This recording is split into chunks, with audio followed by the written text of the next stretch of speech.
A paz do Senhor Jesus, estamos iniciando mais um Instantes Finais e eu quero agradecer por sua audiência, a você que é aqui do Recife, você da região metropolitana, a você da Zona da Mata, você do Agreste, você do Sertão, a você que nos acompanha de outros estados do Brasil e principalmente a você de outros países, talvez até de outros continentes, que acompanha a nossa programação pelo YouTube, pelo site ou pelo aplicativo Rede Brasil TV.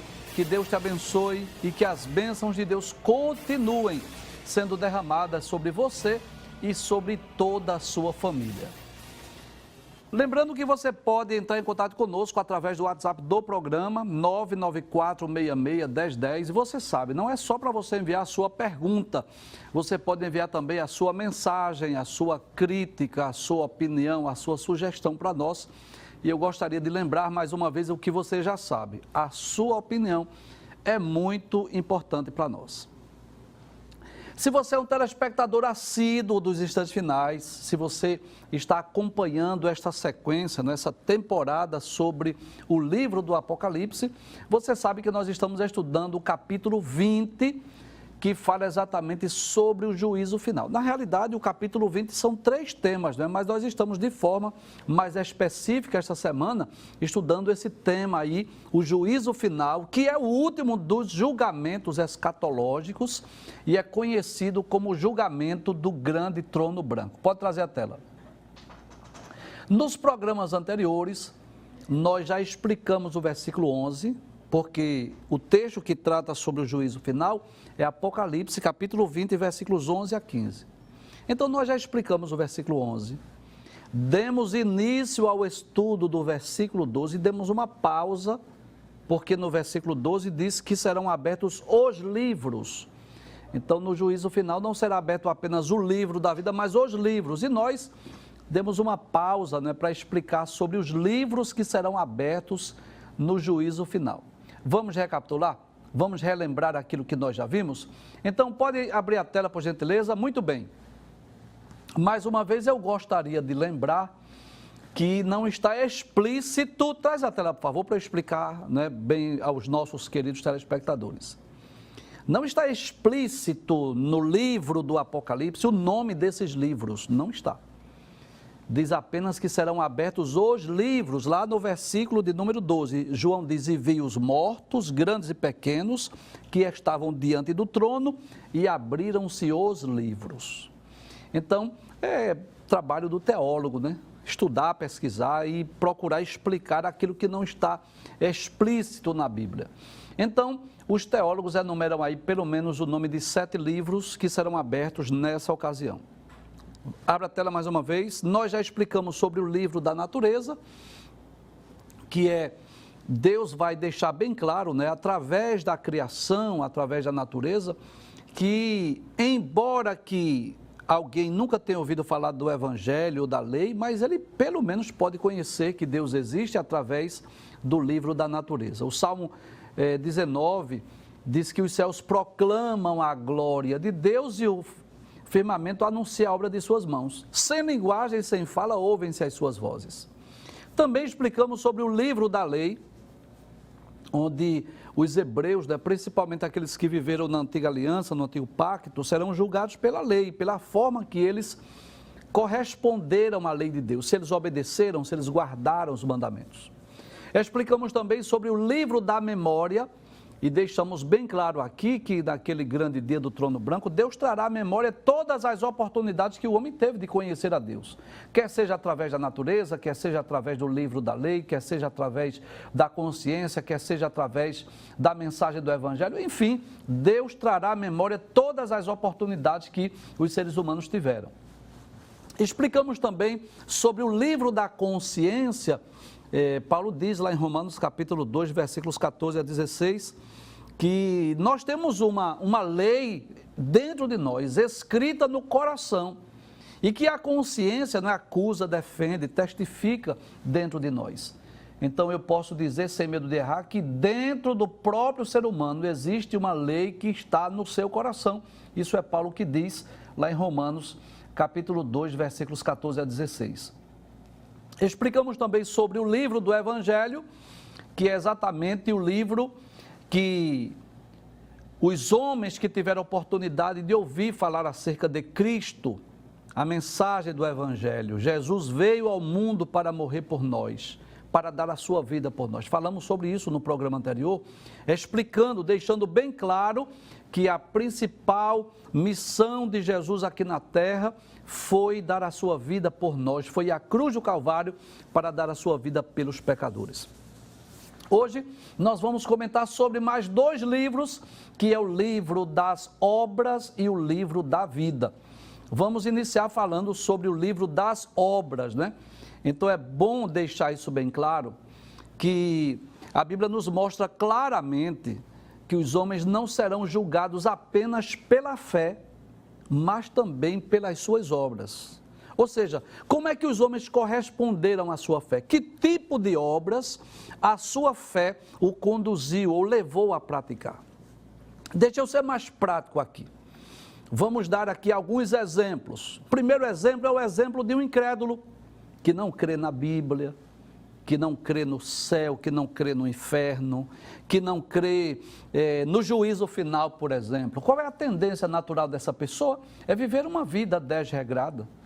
É como se ele não se preocupasse com o porvir, com o futuro, com o julgamento, com a condenação do inferno, porque ele não crê nisso.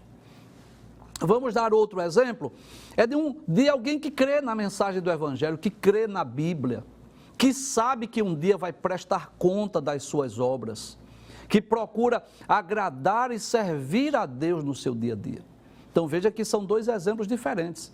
Então a fé, ela vai levar a pessoa a praticar as boas obras. E quando eu falo de boas obras, eu não estou me referindo apenas de dar esmola, de estender a mão ao aflito necessitado. Não só isso, mas praticar as boas obras como um cristão, como um servo de Deus em todos os aspectos.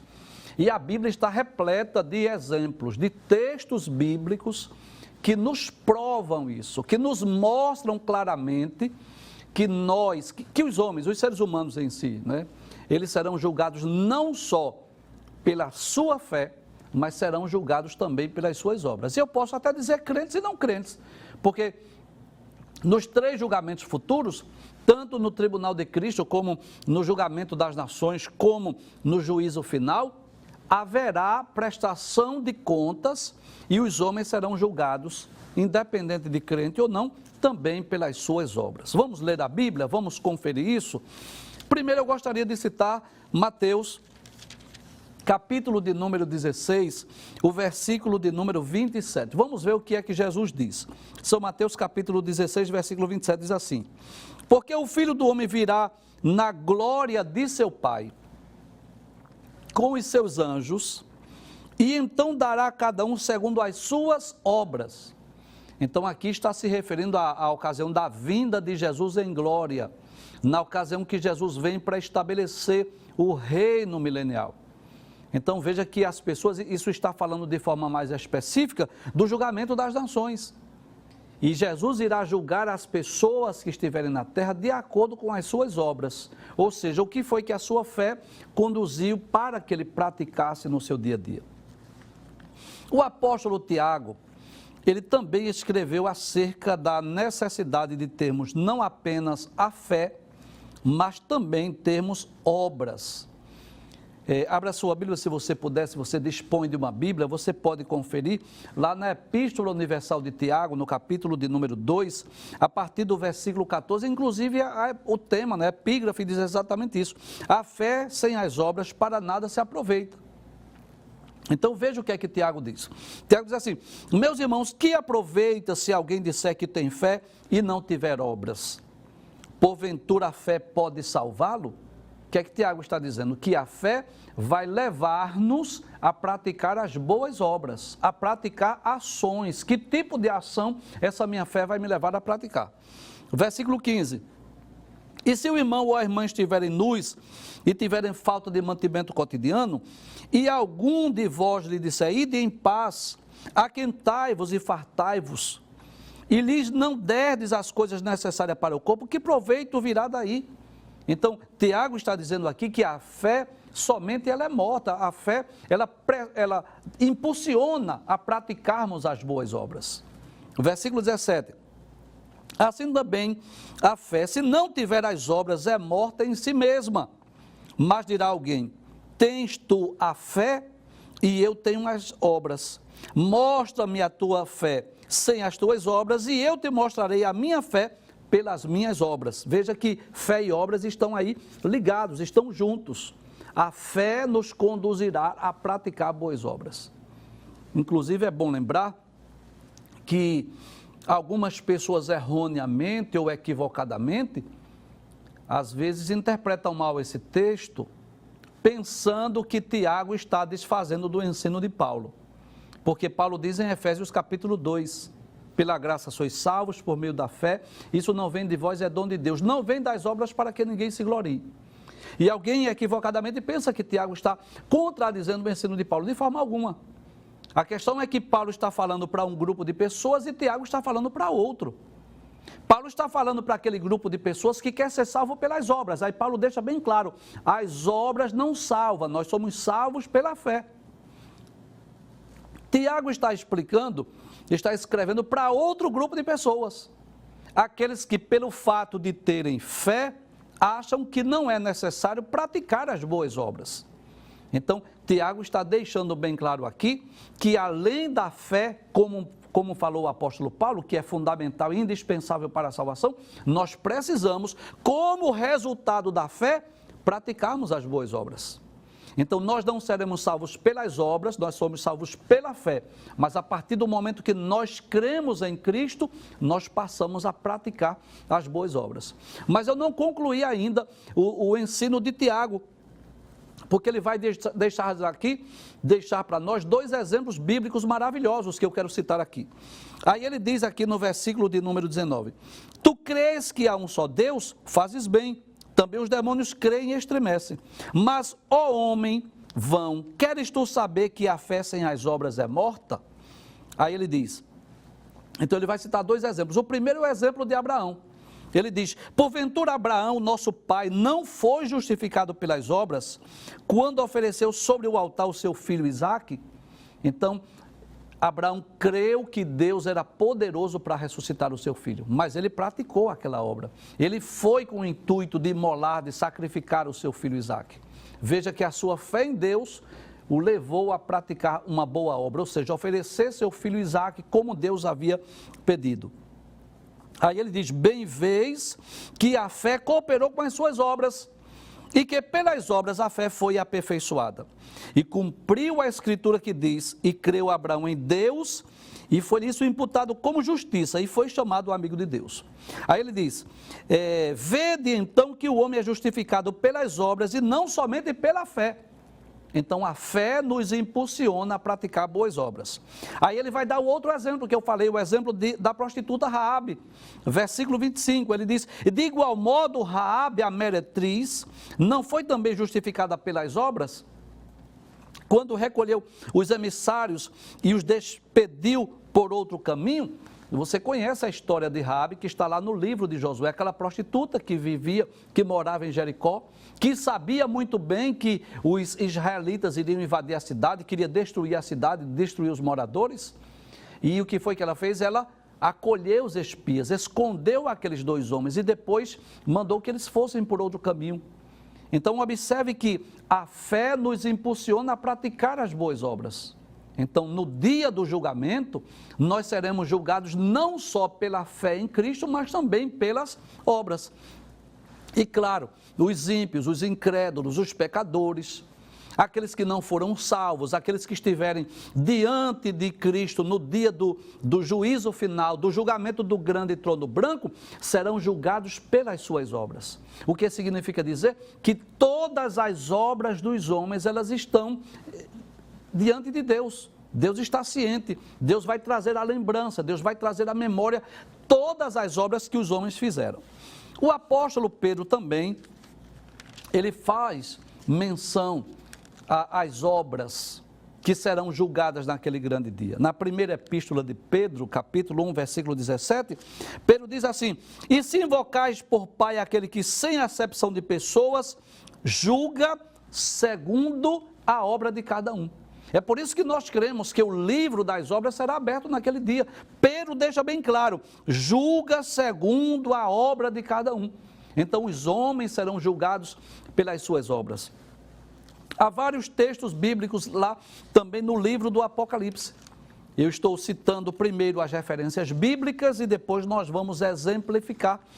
Então, no livro do Apocalipse, por exemplo, o capítulo de número 2, os versículos 22 e 23, diz assim, que é a carta escrita à igreja de Tiatira. Nós já estudamos essa carta em programas anteriores.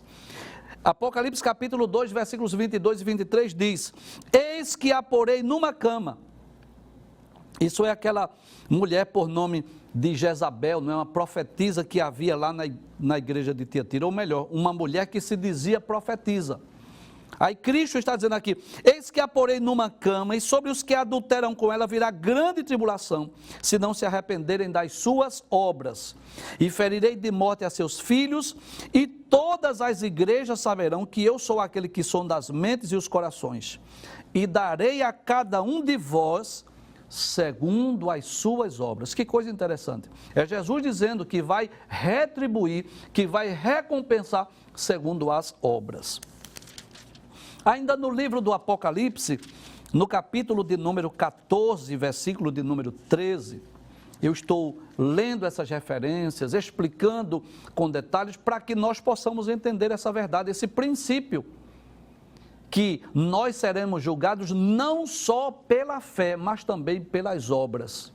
Nos 3 julgamentos, eu vou explicar os 3 julgamentos que as obras serão fundamentais, nos 3 julgamentos futuros, nos 3 julgamentos escatológicos. Primeiro estou lendo as referências, depois eu vou explicar. Capítulo 14, versículo 13 do livro do Apocalipse, diz assim, e ouvi uma voz do céu que dizia, escreve, bem-aventurados os mortos que desde agora morrem no Senhor. Sim, diz o Espírito, para que descansem dos seus trabalhos. Veja que coisa interessante. E as suas obras os sigam. Então veja que as obras que os santos, que os salvos praticaram aqui, as obras vão segui-lo, porque um dia serão julgados no dia do tribunal de Cristo. Finalmente, Apocalipse, capítulo de número 22, versículo de número 12, diz assim, eis que cedo venho, em outra versão diz, eis que presto venho. E ele dizia, o meu galardão está comigo para dar a cada um segundo a sua obra.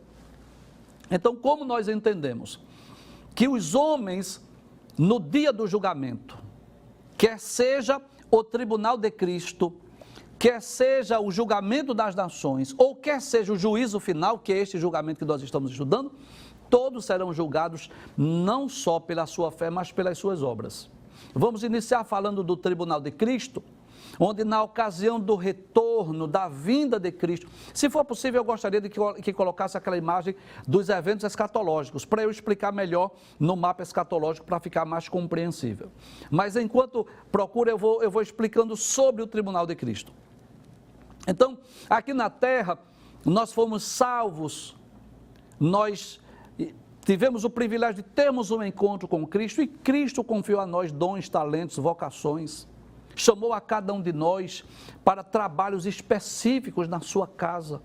Então, uns são intercessores, outros cantam, outros pregam, outros ensinam, outros visitam, outros aconselham, outros vão fazer a obra missionária transcultural, de forma que cada um de nós estamos trabalhando, fazendo a obra de Deus, desenvolvendo os dons, os talentos, a vocação, aquilo que Deus nos chamou para trabalharmos na sua obra, na sua seara. E um dia nós estaremos no tribunal de Cristo. Nós já falamos sobre esse evento escatológico.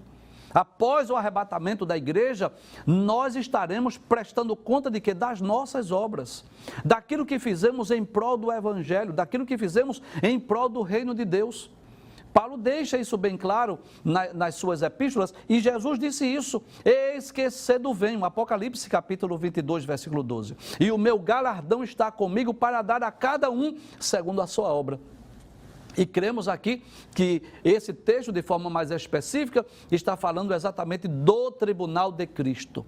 da entrega dos galardões. 2 de Coríntios, capítulo 5, versículo 10, Paulo diz: porque todos havemos de comparecer ante o tribunal de Cristo, para que cada um possa prestar conta de suas obras diante de Deus, quer sejam boas, quer sejam más. Então, os cristãos que estarão participando do tribunal de Cristo, na ocasião do arrebatamento da igreja, serão julgadas as suas obras. Aquilo que fizemos em prol do reino de Deus, aquilo que fizemos em prol do evangelho. Vamos prestar conta da nossa mordomia, da nossa diaconia, daqueles dons, do talento, da vocação, do chamado que Deus nos entregou e como nós desenvolvemos esses talentos. Na ocasião da vinda de Jesus em glória, quando Jesus estiver voltando para estabelecer o seu reino milenial, conforme São Mateus capítulo de número 25, versículos 31 a 46. É a ocasião em que os anjos, nós já explicamos sobre esse julgamento aqui, que chama-se o julgamento das nações. Os anjos de Deus vão separar os homens em 3 grupos. À frente de Jesus estarão os judeus, à direita de Jesus estarão as nações ovelhas e à esquerda de Jesus as nações bodes. E que coisa interessante, Jesus vai olhar para aqueles que estiverem à sua direita, para as nações ovelhas, aquelas nações que ajudaram, que apoiaram Israel, e Jesus vai dizer assim: vinde benditos de meu Pai, possuí por herança o reino que vos está preparado desde a fundação do mundo. Aí Jesus diz: porque eu tive fome e vocês me deram de comer, eu tive sede e vocês me deram de beber, eu era estrangeiro e vocês me visitaram, eu estava preso, vocês foram me ver, eu estava nu, vocês me vestiram.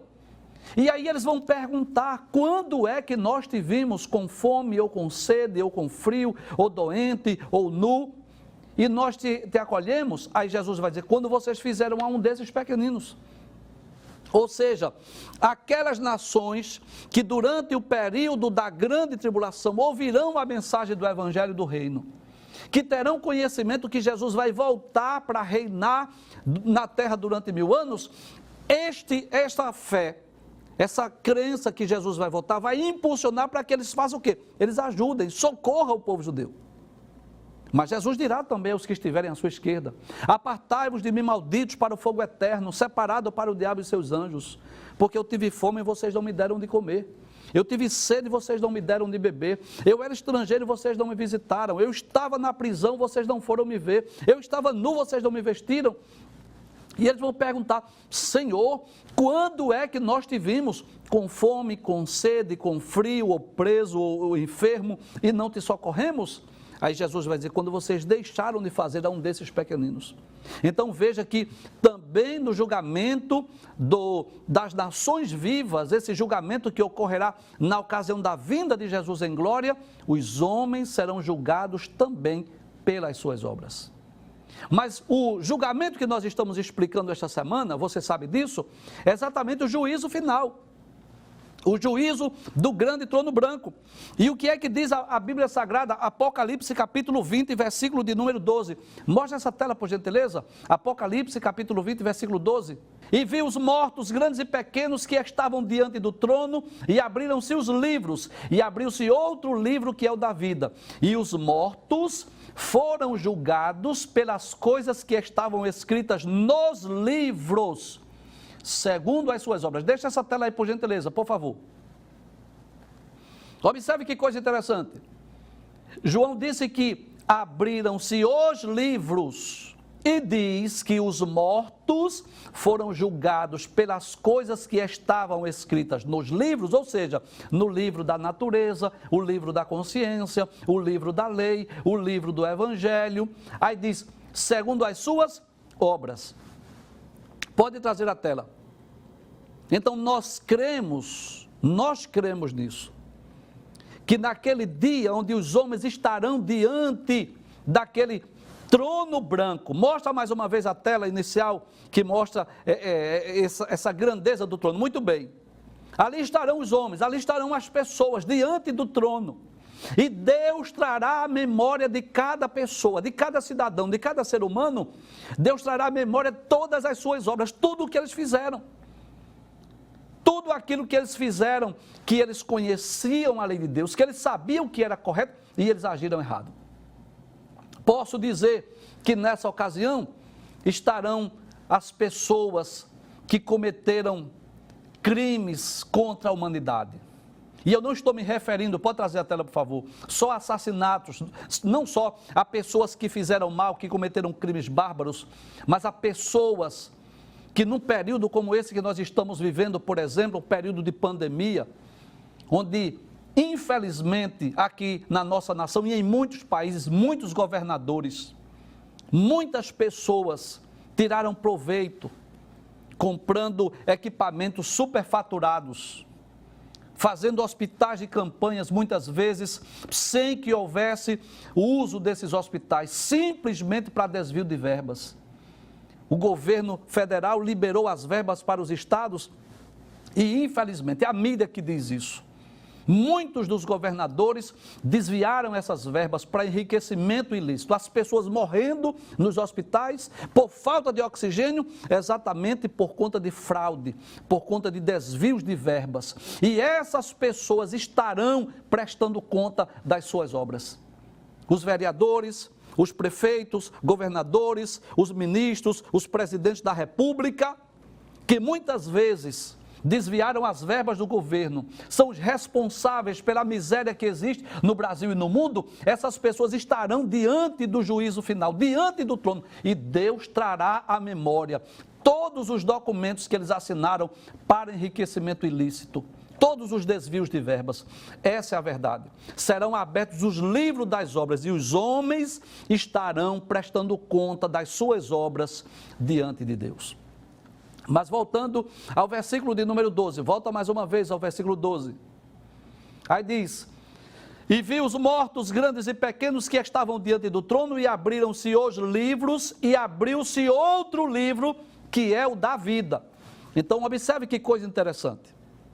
Os demais livros não são mencionados os nomes. Como eu já disse, são os teólogos que dão os nomes. São os teólogos que fazem isso. O livro da consciência, o livro da natureza, o livro da lei. Mas existe um livro que ele é mencionado de forma específica, que é o livro da vida. Esse é mencionado. E esse livro ocupa um lugar de destaque nas páginas da Bíblia. O livro da vida representa a lista de todas as pessoas que serão salvas, que irão para o céu, que irão habitar na Nova Jerusalém. Todos aqueles que o seu nome estão escrito no livro da vida, terão direito a uma eternidade feliz e segura com Deus, com Cristo no céu por toda a eternidade. Mas infelizmente, quem não tiver o seu nome no livro da vida, vai para o lago de fogo, como diz a Bíblia Sagrada. Lá no capítulo de número 20, versículo de número 15, que nós vamos explicar posteriormente com mais detalhes. A Bíblia diz isso: e aquele que não foi achado escrito no livro da vida, foi lançado no lago de fogo. Então não existe lugar mais importante para que o nosso nome esteja do que o livro da vida.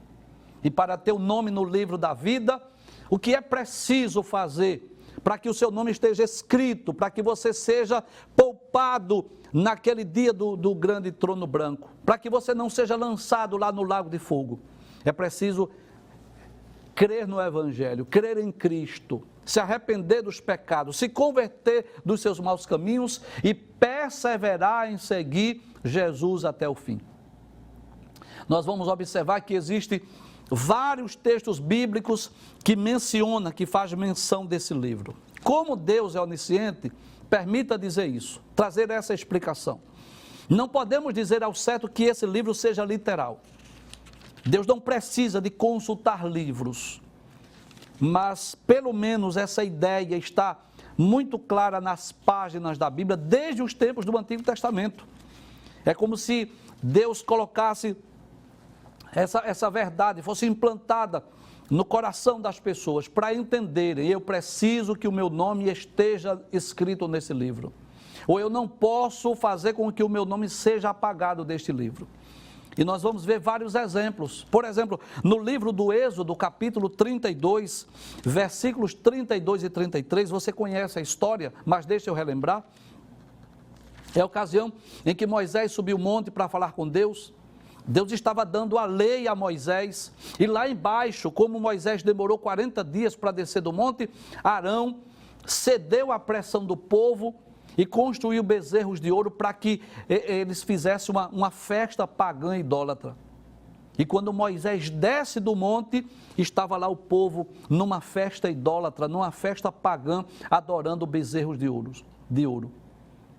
E Deus intentou naquele momento exterminar o povo, fazer de Moisés uma nação mais forte e mais poderosa. Mas Moisés intercedeu, capítulo 32, versículo 32 e 33, Moisés intercedeu pelo povo, diz assim: agora pois perdoa o seu pecado, intercessão, né? Ele se colocou no lugar do povo, perdoa o seu pecado, se não risca-me, peço-te do teu livro que tens escrito, não é? Então Moisés disse: olha, se é de tu castigar esse povo, é melhor que tu risques o meu nome do livro. Versículo 33, então disse o Senhor a Moisés: aquele que pecar contra mim, a este riscarei eu do meu livro. Dá-nos a entender aqui, é como se o nome de todas as pessoas estivesse já escrita no livro e aqueles que pecassem fossem apagados os seus nomes. O salmista Davi também fez menção a este livro, lá no Salmo de número 69, que é um salmo messiânico. No versículo, porque aqui no Salmo 69, se você puder ler, você vai perceber que os sofrimentos de Davi prefiguram o sofrimento do Messias. E que coisa interessante, no Salmo 69, verso de número 21, Davi diz: deram-me fel por mantimento e na minha sede me deram a beber vinagre. Por isso que eu digo que é messiânico. Ele estava falando do sofrimento do Messias. Aí você diz aí, mas não está falando do livro da vida, verdade. Mas veja o que diz o verso 28, diz assim: sejam riscados do livro da vida e não sejam inscritos com os justos. Ou seja, aqueles malfeitores que mataram a Cristo.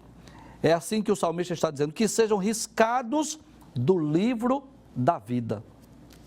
Lá no livro do profeta Daniel também nós vamos perceber, então há várias referências bíblicas sobre a importância deste livro, e não só do livro, mas de termos o nosso nome escritos nesse livro. Lá em Daniel capítulo 12, versículos 1 e 2 diz assim: e naquele tempo se levantará Miguel, o grande príncipe, que se levanta pelos filhos do teu povo, e haverá um tempo de angústia, qual nunca houve desde que houve nação até aquele tempo. Mas naquele tempo livrar-se-á o teu povo todo aquele que se achar escrito no livro. E até o versículo 1 é suficiente. Então deixa bem claro que será salvo aquele que se achar escrito no livro.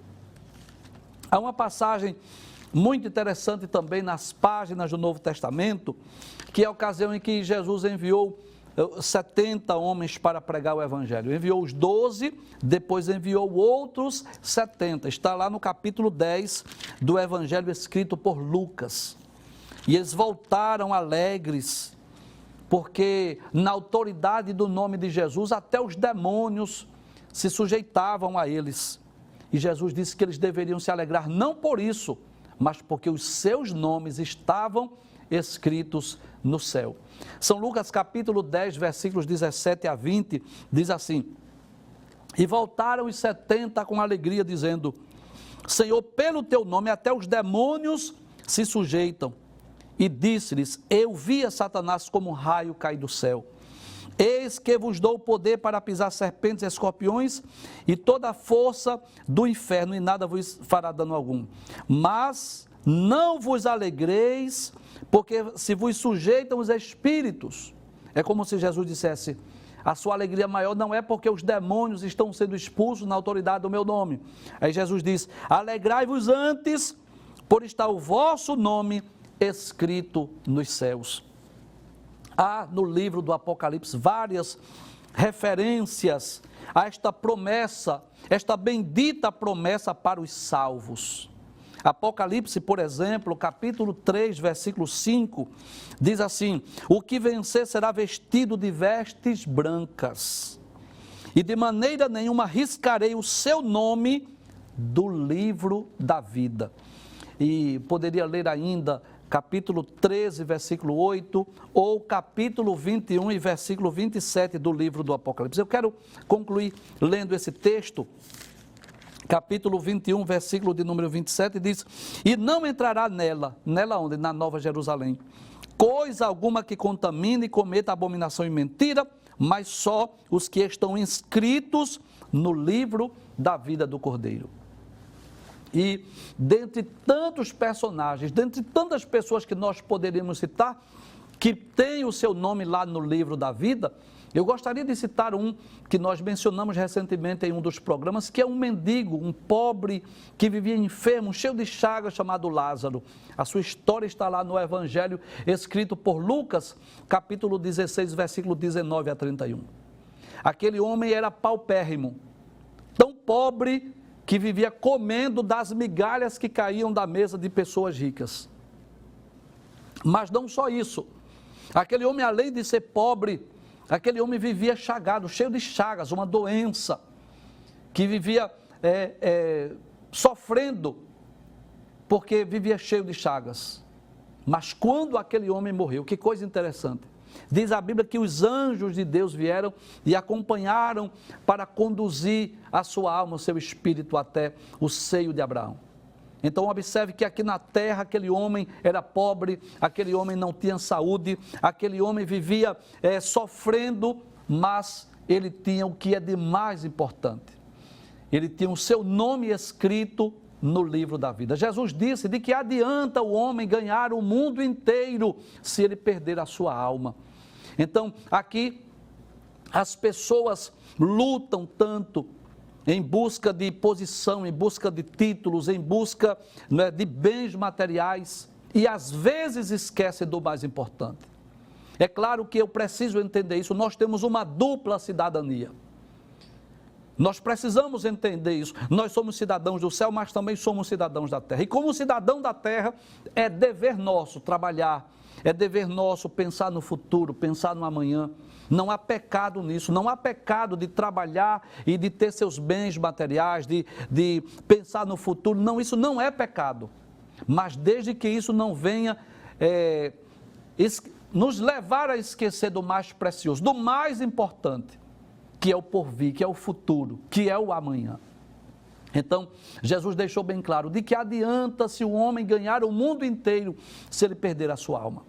Então, a maior dádiva, o maior galardão, o maior presente, o maior tesouro, a maior recompensa, o maior troféu, a maior riqueza que o homem pode ter aqui na terra é ter esta certeza, essa convicção que é salvo, que o seu nome está escrito no livro da vida. E se o seu nome está escrito no livro da vida, ele não teme a morte, ele não teme o porvir, ele não teme o futuro, porque ele sabe que ele está guardado, ele está seguro com Cristo.